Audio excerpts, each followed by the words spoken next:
നമസ്കാരം. കൈപ്പശ്ശേരി ഗോവിന്ദംപുരി. ശ്രീകൃഷ്ണ ഭഗവാന്റെ ലീലകൾ വർണ്ണിച്ചാൽ ഒരു വർഷം മുഴുവൻ ഇരുന്ന് പറഞ്ഞാൽ പോലും തീരില്ലാത്ത അത്രയ്ക്ക് അത്ഭുതങ്ങളുടെ ഒരു പ്രത്യേകത തന്നെയാണ് ഭഗവാന്. നമുക്കറിയാം, കുരുക്ഷേത്ര യുദ്ധത്തിൽ പാണ്ഡവരുടെ തേരാളിയായ രാജ്യം മുഴുവൻ വീണ്ടെടുത്ത കഥയും, പാഞ്ചാലി വസ്ത്രാക്ഷേപ സമയത്ത് സ്ത്രീയുടെ മാനത്തിന് വില നൽകിയൊക്കെ, അങ്ങനെ വിവിധ കഥകൾ ഇങ്ങനെ നമ്മൾ ഒത്തിരി കേട്ടിരിക്കുന്നു.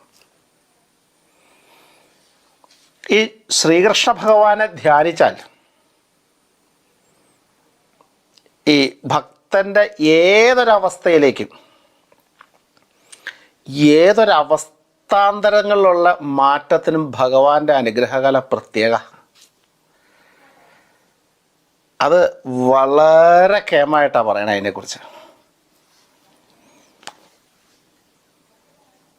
അദ്ദേഹത്തെ നമ്മുടെ വീടുകളിൽ വെച്ച് ആരാധിക്കുന്നതും കൃഷ്ണക്ഷേത്രങ്ങളിൽ ദർശനം നടത്തുന്നതും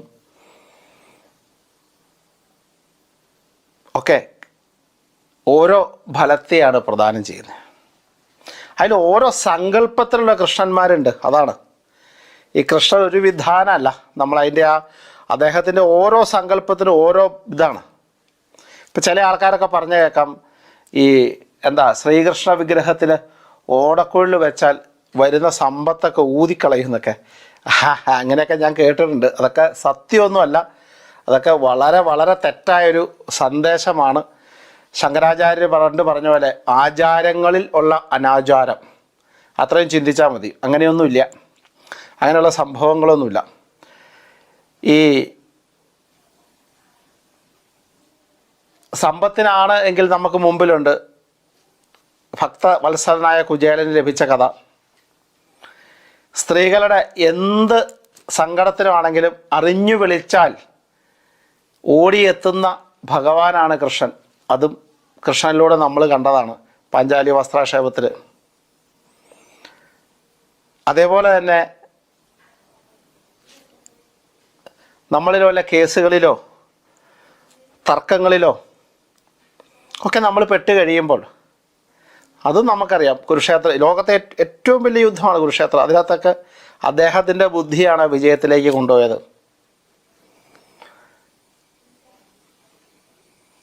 ഇനി വിദ്യയ്ക്കാണെങ്കിലും വിദ്യാരാജഗോപാല മൂർത്തി എന്ന് പറയുന്ന കൃഷ്ണ ഭഗവാന്റെ ആ ഒരു ശക്തി നമുക്കറിയാവുന്നതാണ്. ഇപ്പം ശ്രീകൃഷ്ണ ഭഗവാന്റെ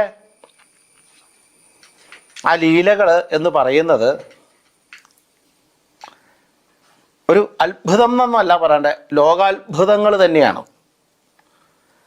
മഹാത്ഭുതമാണ്. അദ്ദേഹത്തിനോടുള്ള പ്രാർത്ഥന, അദ്ദേഹത്തിനുള്ള നാമജപം, അദ്ദേഹത്തിൻ്റെ പ്രാർത്ഥന ചെല്ലുന്നത് മാത്രമല്ല, അദ്ദേഹത്തിനെ പ്രാർത്ഥിക്കുന്നത് കേൾക്കുന്നത് പോലും സുഹൃതഹര. അങ്ങനെയാണല്ലോ. ഈ നമ്മുടെ കുടുംബത്താണേലും ഭഗവാന്റെ ഫോട്ടോകളാണെങ്കിലും പ്ലാസ്റ്റർ ഓഫ് പാരീസിൻ്റെ ഒക്കെ വിഗ്രഹങ്ങളൊക്കെ കിട്ടുമല്ലോ. അതൊക്കെ ഇപ്പോൾ വിഗ്രഹങ്ങളെക്കുറിച്ച് ഞാൻ കഴിഞ്ഞ പ്രാവശ്യം പറഞ്ഞായിരുന്നു. പ്ലാസ്റ്റർ ഓഫ് പാരീസിനൊന്നും ഞാനൊരു കുറ്റം പറഞ്ഞില്ല. ഞാൻ ഈ ലോഹത്തിൻ്റെയും തടിയുടെയും കാര്യമാണ് പറഞ്ഞത്. അപ്പോഴും അതിനകത്ത് കുറച്ച് ആൾക്കാർ അങ്ങനെ ആകാവോ എന്നൊക്കെ ഒരു സംശയം പ്രകടിപ്പിച്ചു. അത് നമ്മളല്ല ആചാരങ്ങൾ. നമ്മുടെ മുൻപേ ഗമിച്ചവരാരാണോ അവരുണ്ടാക്കിയ ആചാരത്തെ നമ്മൾ പിന്തുടരുമ്പോഴാണ് നമ്മൾ ആ ഭാഗ്യശീലരാകുന്നത്. അല്ലാതെ നമ്മളുണ്ടാക്കുന്ന ആചാരമാണ് നമ്മൾ സത്യം എന്ന് നിരീക്കുമ്പോഴാണ് അത് വ്യക്തത വരാത്തത്. കാരണം ആചാരാനുഷ്ഠാനങ്ങൾ എത്രയോ കാലങ്ങൾക്ക് മുമ്പ് സൃഷ്ടിക്കപ്പെട്ടതാണ്. അതിൻ്റെ വഴിയിലൂടെ, ആ സനാതന ധർമ്മത്തിലൂടെ സഞ്ചരിക്കാനുള്ളൊരു മഹാഭാഗ്യം മാത്രമേ നമ്മൾക്കുള്ളൂ. നമുക്കായിട്ടൊന്നും ചെയ്യാൻ പറ്റില്ല. ആ സനാതനധർമ്മത്തിൽ നമ്മൾ ജനിച്ചു, അതിൻ്റെ പിന്തുടർച്ചക്കാരാകുന്നതാണ് നമ്മുടെ ഏറ്റവും വലിയ മഹാഭാഗ്യം. ഈ കൃഷ്ണവിഗ്രഹങ്ങൾ അല്ലെങ്കിൽ കൃഷ്ണ പ്രാർത്ഥിക്കുന്നതിന് തന്നെ ഒരു വിവിധ ഭാവങ്ങളുണ്ട് അതിനകത്ത്.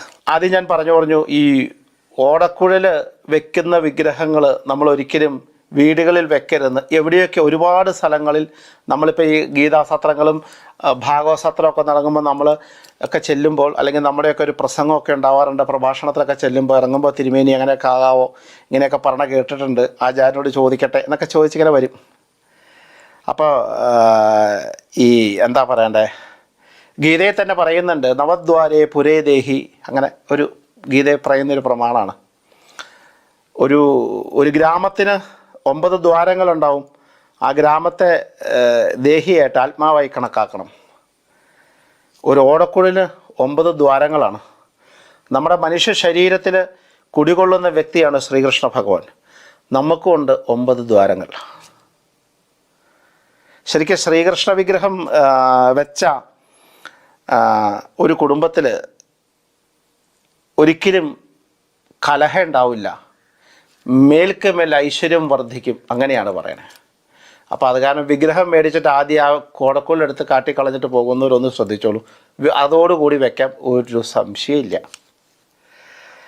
അതുപോലെ തന്നെയാണ് ഈ വെണ്ണ തിന്നുന്ന ശ്രീകൃഷ്ണൻ്റെ വിഗ്രഹം നമ്മൾ കുടുംബത്ത് വെച്ച് കഴിഞ്ഞാലും വളരെ സന്താനഭാഗ്യം ഉണ്ടാവാൻ നല്ലതാണ് എന്നാണ് പറയുക. അങ്ങനെ കണ്ടിട്ടുണ്ടാവും അതിൻ്റെ ഫോട്ടോകളും പ്രതിമകളും എല്ലാം. അതുപോലെ തന്നെ ആലിലയിലിരിക്കുന്ന ഭഗവാൻ കൃഷ്ണൻ, ആലിലയിലിരിക്കുന്ന ഭഗവാന്റെ കൃഷ്ണൻ അങ്ങനെയും കണ്ടിട്ടുണ്ടല്ലോ. സന്താനങ്ങളുടെ അരിഷ്ടതകൾ മാറാൻ ഏറ്റവും കേമത്താണ് എന്നാ പറയുക. ഈ പശുവിൻ്റെ അകിട്ടിൽ നിന്ന് പാല് കുടിക്കുന്ന കൃഷ്ണൻ്റെയൊക്കെ വിഗ്രഹവും ഫോട്ടോയൊക്കെ കണ്ടിട്ടുണ്ട്. സന്താനമുണ്ടാവാനും അവരുടെ ശ്രേയസ്സിനും നല്ലതാണ്. അങ്ങനെയാണ് ഈ അതിൻ്റെ ആ ഓരോ എന്താ പറയുക, അദ്ദേഹത്തിൻ്റെ ഓരോ ഭാവത്തിനും ഓരോ അനുഗ്രഹകലയുണ്ട്. ഇപ്പം ഈ കാളിയമർദ്ദനം വെച്ചാൽ ശത്രുദോഷങ്ങൾ മാറും, ഐശ്വര്യം ഉണ്ടാവും. കാളിയമർദ്ദനം മനസ്സിലാവുന്നുണ്ടാവും അതിൻ്റെ ആ ഒരു സംഭവമൊക്കെ വെച്ചാൽ. അതുപോലെ ഗോവർദ്ധന പ്രതിമ വെച്ചാൽ അതും ഐശ്വര്യത്തെ ചെയ്യുന്നതാണ്. ഗുരുവായൂരപ്പൻ്റെ വെച്ച് കഴിഞ്ഞാൽ സമ്പൂർണ്ണ ഐശ്വര്യമാണ്. അതേപോലെ അതിൻ്റെ തന്നെ സുദർശന ഭാവത്തെ വെച്ചാൽ ശത്രു സംഹാരമാണ്. അപ്പം ശ്രീകൃഷ്ണ ഭഗവാന്റെ ഓരോ അവതാരത്തിലും ഭക്തജനങ്ങൾക്ക് ഏതേത് ആവശ്യങ്ങളുണ്ടോ ആ ആവശ്യങ്ങളെല്ലാം അദ്ദേഹം നിവർത്തിക്കുന്നുണ്ട്. ഒരിക്കൽ ഒരാൾക്ക് ഭഗവാന്റെ ക്ഷേത്ര ദർശനം ബദരീനാഥിൽ പോകണം. പൈസയൊക്കെ ഒന്ന് ബുദ്ധിമുട്ടാണ്. അങ്ങനെ കഷ്ടപ്പെട്ട് എല്ലാ യാത്രാ ചെലവൊക്കെ ഉണ്ടാക്കി വയസ്സായപ്പോൾ അദ്ദേഹത്തിന് ബദരീനാഥിന് പോകാൻ പറ്റി. ഇപ്പോൾ ഈ ബദരീനാഥിന് പോകാൻ പറ്റിയപ്പോൾ എന്ത് സംഭവിച്ചു? അവിടെ ആ സമയങ്ങളിൽ 6 മാസം നട തുറക്കും, 6 മാസം നട അടയ്ക്കുന്ന കാലഘട്ടമാണ്. അപ്പോൾ അദ്ദേഹം അവിടെ ചെന്ന് അന്ന് മേൽശാന്തി നടയടച്ച് പൂട്ടി ഇങ്ങോട്ട് ഇറങ്ങണ സമയത്ത് ഇദ്ദേഹം അങ്ങോട്ട് ചെല്ലണേ. മേൽശാന്തിയുടെ കാല് പിടിച്ച് കരഞ്ഞു, ഭഗവാനെ അനുഗ്രഹിക്കണം, ഞാൻ ഇത്ര കഷ്ടമായിട്ട് വന്നാൽ എനിക്കൊന്ന് തൊഴണം, എനിക്ക് കണ്ണനെ കാണണം, ബുദ്ധിമുട്ടാണ്. നമ്മൾ നുലോളിയായി ബഹളായി കരച്ചിലായി. അപ്പോൾ ഒരു കുട്ടി, കുറച്ച് ആടുകളെ നിയമിക്കുന്ന ഒരാൾ വന്നിട്ട് വിളിച്ചുകൊണ്ട് പോയി അദ്ദേഹത്തിൻ്റെ ഗുഹയിൽ കൊണ്ടിരുത്തി കയ്യും കാലും ഒക്കെ തിരുമ്മി കൊടുത്തു. എന്നിട്ട് ശ്രീകൃഷ്ണൻ്റെ കഥകൾ പറഞ്ഞു. അപ്പോൾ ഈ ബ്രാഹ്മണൻ ചോദിച്ചു, എങ്ങനെയാണ് അങ്ങേക്ക് ഈ ശ്രീകൃഷ്ണ കഥകളൊക്കെ അറിയാവുന്നത്? അതൊക്കെ ഇങ്ങനെ നടാടെ കേൾക്കുന്നതാണ് എന്നൊക്കെ പറഞ്ഞ് മനസ്സിലാക്കി ഉറങ്ങാൻ പറഞ്ഞു. ഉറങ്ങുമ്പോൾ കഥകളിങ്ങനെ പറഞ്ഞുകൊണ്ടിരുന്നു. അപ്പോഴും ചോദിക്കുന്നുണ്ട്, എങ്ങനെയും ഒന്ന് കാണാൻ പറ്റുമോ ഭഗവാന്റെ വിഗ്രഹം? ഓ കാണാമല്ലോ, അങ്ങ് നാളെ ചെല്ലുമ്പോൾ അവിടെ നട തുറന്നിരിക്കും. നട തുറന്ന് വിഗ്രഹം അങ്ങ് തൊഴുതിട്ടേ പോകൂ. മേൽശാന്തി പാവ, നമ്മൾ കുറച്ച് അലിഞ്ഞു പറഞ്ഞ് അദ്ദേഹം നട തുറന്ന് നമ്മളെ മാത്രം കാണിക്കും എന്നൊക്കെ ഇങ്ങനെ പറഞ്ഞു. അങ്ങനെ അദ്ദേഹം ഉറക്കമൊക്കെ പിറ്റേ ദിവസം രാവിലെ ഉണർന്നെണീറ്റ് സന്ധ്യാവന്ദനാദികളൊക്കെ കഴിഞ്ഞ് അമ്പലത്തിൽ ചെന്നപ്പോൾ അമ്പലം നട തുറന്നിരിക്കുക. മേൽശാന്തി ചോദിച്ചു, ഈ കഴിഞ്ഞ 6 മാസം എനിക്ക് അങ്ങയെക്കുറിച്ചായിരുന്നു ചിന്ത, അങ്ങേക്ക് തൊഴാൻ പറ്റണേന്നായിരുന്നു എൻ്റെ പ്രാർത്ഥന. ഈ 6 മാസമോ? നമ്മൾ കണ്ടിട്ട് 6 മാസമായിന്ന്. അതായത് ഭഗവാൻ തന്നെയാണ് അദ്ദേഹത്തെ വിളിച്ചുകൊണ്ടുപോയി 6 മാസം സംരക്ഷിപ്പിച്ച് ഭഗവാനെ തൊഴാനുള്ളൊരു അവസരം കൊടുത്തത്. അപ്പം ഏതേത് സമയത്ത് ഏതേത് വ്യക്തികൾക്ക് എങ്ങനെയൊക്കെ നൽകാം, എന്തൊക്കെ ചെയ്യാം എന്ന് ഭഗവാന് വളരെ വ്യക്തമായിട്ട് വൃത്തിയായിട്ടറിയാം. അതുകൊണ്ട് തന്നെ വളരെ സംശുദ്ധമായ മനസ്സോടുകൂടി, സംശുദ്ധമായ നിൽക്കുന്ന പ്രാർത്ഥനയോടുകൂടി, കോപത്തിൻ്റെയും അസൂയയുടെയും മറ്റും ഒന്നും ദോഷങ്ങളില്ലാത്തൊരു മാനസിക കൊണ്ട് നമുക്കിഷ്ടപ്പെടുന്ന ഭാവത്തെ ശ്രീകൃഷ്ണനെ പ്രാർത്ഥിച്ചാൽ സംശയമൊന്നും വേണ്ട. ആ ഭക്തനെ ആദ്യം ഇത്തിരി പരീക്ഷിച്ചാലും ഏതൊരു ദുരിതകലകൾക്കും പൂർണ്ണ വ്യത്യാസം ഉണ്ടാക്കും, പൂർണ്ണമായ മാറ്റം വരുത്തും. അത് അസംശയമില്ലാത്ത കാര്യമാണ്.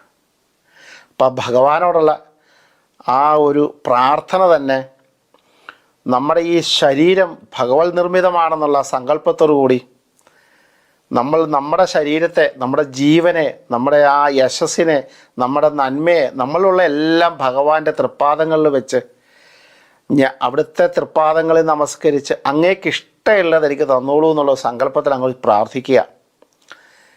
നിങ്ങളുടെ കുടുംബത്തിലെ ഏതൊരു ദുരിതഘട്ടങ്ങളിലും, ഏതൊരു ദാരിദ്ര്യത്തിലും, ഏതൊരു സങ്കടത്തിലും, ഏതൊരു ഭീതിയിലും 100% നിങ്ങളെ രക്ഷിച്ച് ഒരു കരയ്ക്ക് ഭഗവാൻ അടുപ്പിക്കും എന്നുള്ള കാര്യത്തിൽ യാതൊരു സംശയവുമില്ല.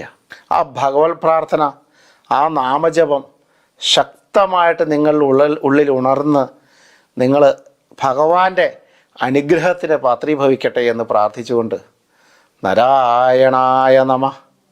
നമസ്കാരം.